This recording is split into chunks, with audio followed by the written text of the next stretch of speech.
আজকে আমরা মাইক্রোসফট ওয়ার্ডের ইনসার্টের যে হেডার ফুটার আর বাকি সেকশনগুলো আছে এগুলো দেখব। দেখো হেডার মানে হচ্ছে কোনো পেজ বা ডকুমেন্টের উপরের অংশ। হেডারে যদি আমরা ক্লিক করি এখান থেকে দেখো বিভিন্ন ধরনের হেডার স্টাইল আছে, এখান থেকে যে কোনো একটা হেডার স্টাইল সিলেক্ট করব। সিলেক্ট করার পর এখানে হেডারের উপরে বিভিন্ন ধরনের সিম্বল বা চিহ্ন, যে কোনো লেটার লিখতে পারো তুমি। এখানে ধরো আমি একটা নাম লিখলাম। ডকুমেন্টে ফেরত আসার জন্য এখানে দেখো ক্লোজ হেডার অপশন আছে, ক্লোজ করতে পারো, বা মাউসের যে যদি আবার আমরা হেডার অপশনে যাই, হেডারে হেডার অপশনে গেলাম, দিলাম। এখান থেকে ক্লোজ হেডার করে আমরা ডকুমেন্টে ফেরত আসতে পারবো, বা কার্সর যেটা আছে মাউসের এখানে লেফটে ডাবল ক্লিক করলে আমরা ফিরে আসতে পারবো। আবার হেডারে যাইতে চাইলে আবার সেম ভাবে ডাবল ক্লিক করলে আমরা হেডারে চলে যেতে পারবো। এখান থেকে যদি আমরা ক্লোজ হেডার করি তাহলে হেডার চলে যাবে। ইনসার্টে দেখো এখন ফুডার যে অপশনটা আছে, ফুডার মানে পেজের নিচের অংশ, নিচে কোনো কিছু লিখতে হলে ফুডার ব্যবহার করতে হয়। ফুডারে চাপ দিবা, দেখো এখানে অনেকগুলো ডিফল্ট ভাবে ফন্ট সাইজ দেওয়া আছে, স্টাইল দেওয়া আছে, এখান থেকে দিলাম। দেখো এখানে দিলাম, সেম ভাবে এখানে ডাবল ক্লিক করলে ডকুমেন্টে ফেরত নিয়ে আসবে পেজে, আর এখানে ক্লিক করলে ফুটারে চলে যাবে। এখান থেকে আমরা ক্লোজ করতে পারবো, ক্লোজ করে দিলাম। ইনসার্টে দেখো এখন যদি আমরা আসি পরবর্তীতে দেখাচ্ছে পেজ নাম্বার। আমরা পেজ দেখো না, যখন আমরা বই লিখি বা খবরের কাগজ লিখি তখন দেখো পেজ নাম্বার দেওয়া থাকে, 1 নাম্বার 2 নাম্বার 3 নাম্বার পেজ। সেইখান থেকে আমরা পেজটা দিতে পারবো। পেজ নাম্বারে লেফট ক্লিক করলে দেখো পেজ নাম্বারটা দিতে পারো, 1 2 3 দেওয়া আছে এইভাবে। যদি আমরা পেজ নাম্বারে ক্লিক করি দেখো পেজ হয়েছে। এরপরে যদি মাউসের ডাবল ক্লিক করব, দেখো কন্ট্রোল প্লাস এন্টার, যদি আমরা নতুন পেজ নেই তাহলে 2 নাম্বার পেজ আসছে। দেখো এটা 1 নাম্বার পেজ, এটা 2 নাম্বার পেজ। আবার যদি আমরা কন্ট্রোল প্লাস এন্টার প্রেস করি দেখো 3 নাম্বার পেজে নিয়ে আসছে আমাদের। 1 নাম্বার 2 নাম্বার 3 নাম্বার। দেখো হেডার ফুটার যেটা আছে এটা সেম থাকবে, শুধু পেজগুলো চেঞ্জ হচ্ছে। ইনসার্টে এখন দেখো পরবর্তী যেটা আছে টেক্সট বক্স। টেক্সট বক্স বলতে বোঝায় হচ্ছে কোন একটা বক্সের ভেতরে কোনো কিছু লেখা। তো যদি আমরা টেক্সট বক্স সিলেক্ট করি, মাউসের লেফট ক্লিক করব, তারপর এখানে দেখো অনেকগুলো স্টাইল দেওয়া আছে টেক্সট বক্সের। আমরা একটা নিলাম, এই দেখো একটা টেক্সট বক্স যেটা আসছে এটা আমরা এখান থেকে এডিট করতে পারবো, শর্ট করতে পারবো, এখানে কার্সরটা রেখে মুভ করতে পারবো। এটার ভিতরে কিছু লিখতে চাইলে ডাবল ক্লিক করব, করে লিখবো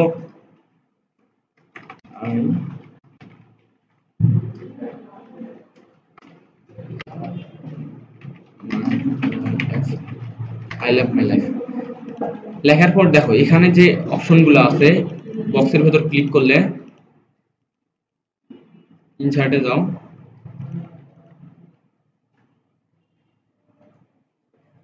বক্সের কাজটা কি, তাহলে আমরা কোনো বক্সের ভেতরে বক্স নিয়ে আর কি কোনো তথ্য ওটার ভেতরে লিখতে পারবো বা ডিটেলস।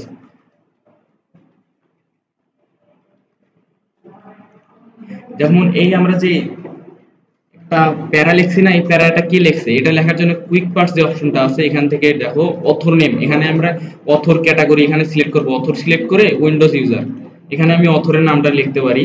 যাই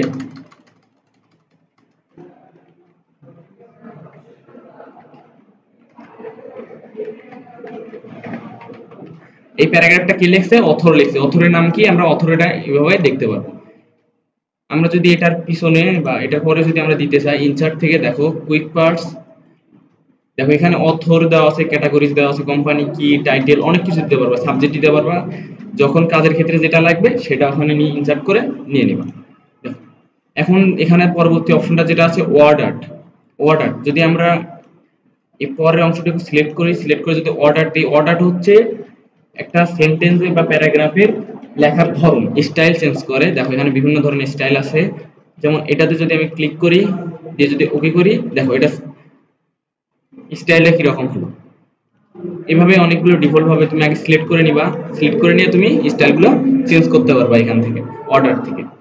দেখো এখানে যে ইট অপশনটা আছে এটা যদি আমরা কপি করি, কপি করার পর দেখো এখানে যে ড্রপ ক্যাপ অপশনটা আছে, ড্রপ ক্যাপ অপশনে যদি আমরা ক্লিক করি, দেখো একটা ওয়ার্ডই 2 লাইনে কিন্তু দেখা যায়। খবরের কাগজে কিন্তু মাঝে মাঝে এরকম দেখা যায়। এখানে ড্রপ ক্যাপ অপশনে দেখো অনেকগুলো আলাদা আলাদা সিস্টেম আছে, এখান থেকে তুমি বসে নিতে পারো যে কত দিবা, 3 দিবা না 4 দিবা, দিয়ে ওকে করলে এটা চলে যাবে।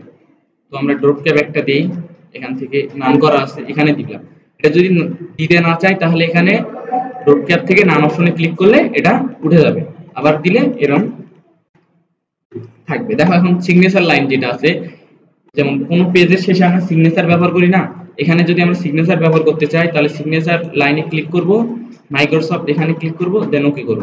দেখো সিগনেচারের যে অপশনটা সেটা চলে আসবে, কার্সরটা যেখানে রাখবা সেখানে সিগনেচার অপশনটা চলে আসবে। যেমন পেজের উপরে বা নিচে যদি আমরা ডেট টাইম দিতে চাই, এখানে যদি আমি আজকে ডেটটা আনতে চাই তাহলে কি করব, ডেট এন্ড টাইমে ক্লিক করব, করার পর দেখো এখানে ডেটের যে ফরম্যাট গুলো আছে মাস, ডে, আগে, পরে, এগুলো বিভিন্ন ভাবে তুমি এটা সিলেক্ট করে ওকে করলে জাস্ট এখানে আজকে ডেটটা চলে আসবে। যেমন এখানে অবজেক্ট আছে, তুমি অবজেক্ট সিলেক্ট করতে পারো বিভিন্ন ধরনের, অ্যাডোবি দেখো এখান থেকে দেওয়া আছে, দিয়ে ইনসার্ট করতে পারো এখানে। এটার পর যেমন দেখো আছে ইকুয়েশন, যখন আমরা গাণিতিক কোনো ইকুয়েশন এখানে লিখি তখন এগুলো ব্যবহার করা হয়। দেখো এখানে বিভিন্ন ধরনের ইকুয়েশন দেওয়া আছে, সূত্র দেওয়া আছে, গড়ের সূত্র দেওয়া আছে। এখান থেকে ইনসার্ট নিউ ইকুয়েশনে যদি ক্লিক করি দেখো উপরে অনেকগুলো ইকুয়েশন দেওয়া আছে। যেমন একটা ফাংশন যদি আমরা এখান থেকে নেই, এখানে নিলাম, নেওয়ার পর উপরে যদি ক্লিক করি তাহলে দেখো উপরে এক্স, এক্স লিখলাম, এক্স আর নিচে ওয়াই, তাহলে কি এক্স ডিভাইডেড বাই ওয়াই। যখন আমরা গাণিতিক কোনো প্রশ্ন বা ইকুয়েশন লিখবো তখন আমরা ইনসার্টের এই ইকুয়েশন অপশনটা ব্যবহার করব। ইকুয়েশনে আরো অনেক ধরনের দেওয়া আছে, প্রয়োজনের ক্ষেত্রে তুমি এখান থেকে ব্যবহার করতে পারো ইকুয়েশনে। এখানে দেখো নিচে অনেকগুলো অপশন দেওয়া আছে, এখান থেকে ব্যবহার করতে পারবো। ইনসার্টে দেখো সিম্বল অপশনটা, সিম্বলটাও ঠিক সেম, এটাও গাণিতিক ক্ষেত্রে ব্যবহার করা হয়। Plus, less than, greater than, divided, multiplication, infinity, এগুলো দেওয়া আছে। এখান থেকে যদি মোর ক্লিক করো এখান থেকে অনেক সিম্বল আছে, তুমি কাজের ক্ষেত্রে নিতে পারো এখান থেকে।